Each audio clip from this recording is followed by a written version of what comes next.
کہ یار نہیں، یہ مہرہ تو یہاں پہ رکھا تھا، یہ اب پتہ چلا کہ اس مہرے کو ہلانے والا کون تھا، اور کون ان کی خدمت میں سر جھکا کے جو ہے وہ خدمت کر رہا تھا، اور کون اپنے منہ پر، اپنے چہرے پر جمہوریت کا نقاب ڈالے اس نظام کو تہو بالا کر رہا تھا۔ وہ سارے کردار ہمیں ایک ہی نشست میں نظر آ گئے ہیں۔ اور دلچسپ بات، بیٹی کی شادی کا فنکشن تھا، ظاہر ہے خوشی کا موقع تھا، خوشی ہونا چاہیے، لیکن ان میں سے کسی شخص کے اوپر، چاہے وہ ثاقب نثار صاحب ہوں، چاہے وہ جناب باجوہ ہوں، چاہے جناب فیض حمید ہوں، چاہے بیرسٹر سیف ہوں، چاہے چیئرمین سینٹ ہوں، کسی شخص کے چہرے پہ تردد، تشویش، پریشانی، تعصب کا کوئی اظہار نہیں تھا کہ ہم نے اس ملک کے ساتھ گزشتہ 4 سالوں میں کیا کیا۔ یہی مین کردار تھے نا، انہی کی بنیاد پر تو عمران خان کھیل رہے تھے۔ اب جو وہ چیختے ہیں کہ بھئی اب مجھے اس طرح کا لاڈ نہیں ہوتا، اس لیے کہ یہ کردار اپنی اس پوزیشن پہ نہیں رہے، یہ کردار اب چلے گئے ہیں، نئے لوگ آ گئے ہیں، نیا نظام سامنے آ گیا ہے۔ تو عمران خان صاحب کا تو شکوہ بجا ہے کہ بھئی یہ تو میرے ساتھ تو یہ وعدہ نہیں کیا تھا، میرے ساتھ تو یہ وعدہ کیا تھا کہ سارا کام آپ سنبھالیں گے، میں نے صرف گالیاں دینی ہے۔ تو گالیاں تو میں دے رہا ہوں، اور بڑی دل جمی سے بڑی گندی گندی گالیاں دے رہا ہوں، لیکن آپ پیچھے سے ہٹ گئے۔ تو ان سارے کرداروں کے چہروں پر کوئی تعصب نظر نہیں آیا کہ ہم نے جمہوریت کو پاؤں تلے رون دیا، ہم نے آئین پاکستان کو ٹھڈے مار دیے، ہم نے جو ہے ایک نفرت کا ایک بیانیہ کریٹ کیا جو سب سے تشویشناک بات ہے۔ باقی چیزیں شاید ٹھیک بھی ہو جائیں، یہ جو نفرت ہے یہ لوگوں کے ذہنوں سے نکلنے میں کئی نسلیں لگائے گی، اور انہیں یہ پتہ ہے، اب سمجھا دیا گیا ہے کہ عمران خان کے علاوہ کوئی سیاستدان نظر آئے اسے جوتا ماریں، گالی دیں، گولی ماریں، یہی سبق دیا گیا۔ یہ نفرت جن نابالغ ذہنوں تک پہنچ گئی ہے، ان سے آسانی سے نہیں نکلے گی۔ ان کے پاس اپنی دلیلیں اکٹھی ہو چکی ہیں، وہ بڑے واضح طور پر اپنی دلائل دیتے ہیں اور اس پر قائم ہیں، وہ اپنی طرف سے بڑی عقل مندی کی باتیں کرتے ہیں، اور لیکن شاید وہ جب ہماری عمر تک پہنچیں گے تو انہیں احساس ہوگا کہ ان سے ایک بہت بڑی غلطی کروائی جا رہی ہے، نادانستہ طور پر۔ انہیں کسی نے یہ نہیں کہا کہ اس سارے سماج کو کہ آپ باقی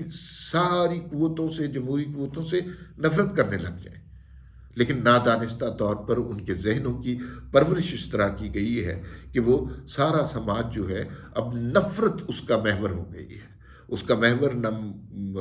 سیاست رہی ہے، نہ جمہوریت رہی ہے، نہ آئین پاکستان رہا ہے، نہ انسانوں کے بنیادی حقوق رہے ہیں۔ یہ سماج اب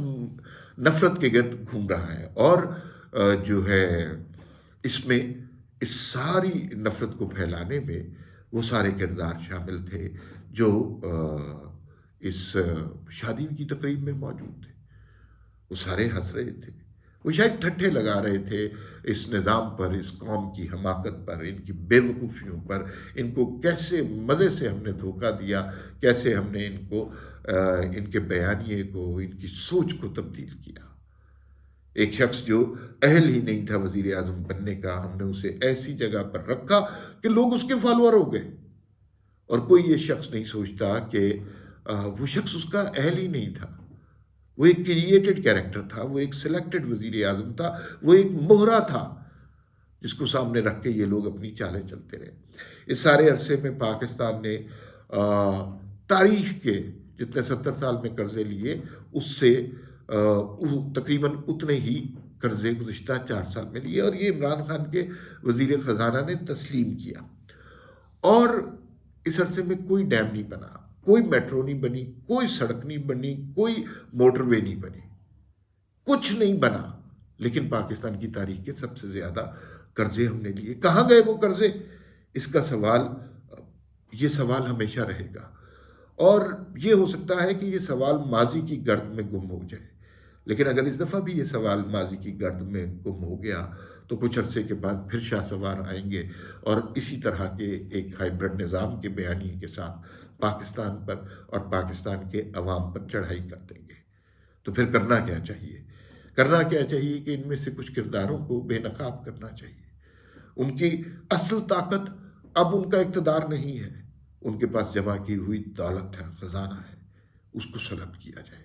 اس کے سوا کسی نہ کسی سٹیج پر ہم نے یہ کام کرنا ہے، نہیں کریں گے تو ظاہر ہے شہباز شریف میں تو ہمت نہیں ہے،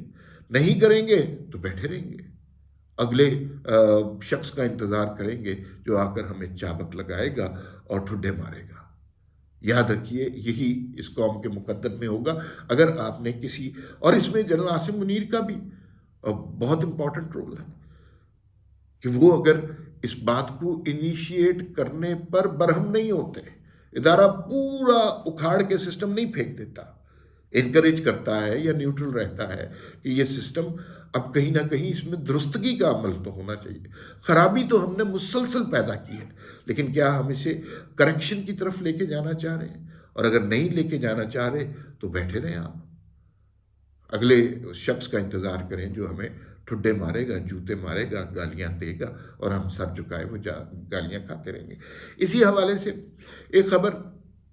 ایک طرف وہ لوگ ہیں جن کے لیے جیسے ہم 10 روپے 20 روپے 50 روپے کا ذکر کرتے ہیں، وہ لوگ اس طرح 1 ارب 5 ارب 10 ارب کا ذکر کرتے ہیں، اور وہ سارے لوگ جو ہیں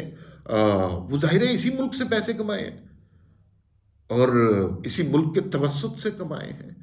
وہ سارے لوگ ایک جگہ ہیں، وہ انجوائے کر رہے ہیں، خوش ہو رہے ہیں، کیپیں لگا رہے ہیں، بڑے خوبصورت ٹیلر میڈ سوٹ پہنے ہوئے ہیں، لباس پر کوئی شکن نہیں ہے۔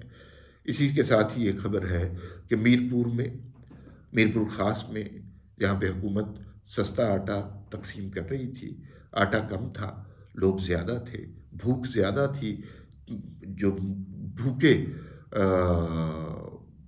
جو تھے وہ زیادہ تھے، خوراک کم تھی، وہاں پہ ایک بھگدڑ مچی اور ایک شخص جو ہے وہ وہاں پر اس بھگدڑ میں آ کر اپنی جان سے گزر گیا۔ وہ بھی پاکستانی تھا، وہ بھی پاکستان میں رہتا تھا، اس کے بھی بنیادی حقوق تھے۔ ان لوگوں کی زندگی دیکھیے اور اس شخص کی زندگی دیکھیے، اور وہ اس تصویر کو نیٹ پر بار بار دیکھیے جس میں اس شخص کی لاش جو پیروں سے کچلی گئی ہے اور ساتھ میں ایک آٹے کی بوری پڑی ہے۔ کچھ لوگوں کی زندگی کی قیمت اس نظام میں صرف ایک آٹے کی بوری ہے، اور کچھ لوگوں کی زندگی کی قیمت شاید یہ ملک ساری عمر کے قرضے لینے کے باوجود بھی ادا نہیں کر سکتا۔ فی الوقت اتنا ہی، پھر ملاقات ہوگی۔ اللہ حافظ۔